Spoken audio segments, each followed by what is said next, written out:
On January 8, 2013, the 20 Million Minds Foundation hosted the Reboot California Higher Education Conference at UCLA. The foundation brought together policymakers, online course providers, faculty, students, and other thought leaders in the space to discuss the recent surge in open online course technologies that could potentially improve the affordability, availability, and quality of online delivery modalities within California's higher education systems. The day's discussions yielded a number of higher-level strategies and tangible policy recommendations that began to explore possible options for leveraging these new technologies in order to help increase student access, particularly in highly impacted intro-level courses that consistently generate long student wait lists and create bottlenecks and delays in the pathway to persistence and degree completion. To further the dialogue here, we'd like to briefly consider what we see as one of the more promising approaches that can position these massive open online courses, or MOOCs, to support California students by supplementing existing institutional offerings. Today, most students are able to secure a seat in the brick-and-mortar, hybrid, or online course offerings within their post-secondary institution. If there is availability in the course, the student is able to register,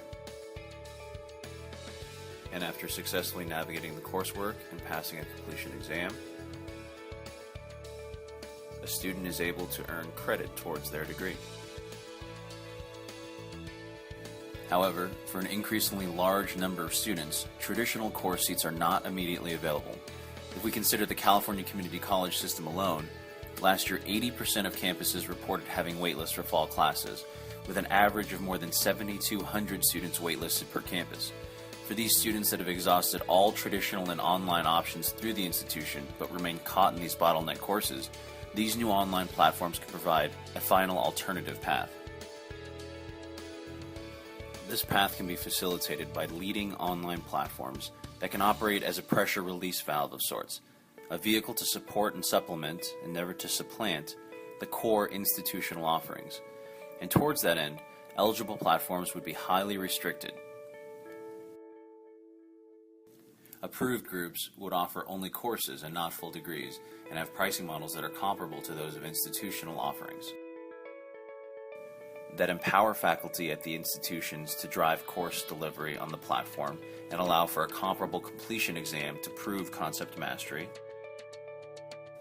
and that maintain a solid performance track record and operate in full compliance with ADA rules and regulations.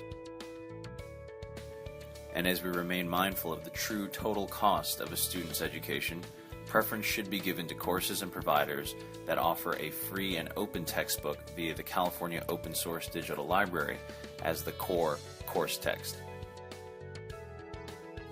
Students will move through the coursework and ultimately face a final assessment, most likely in the form of an in-person proctored exam at their institution.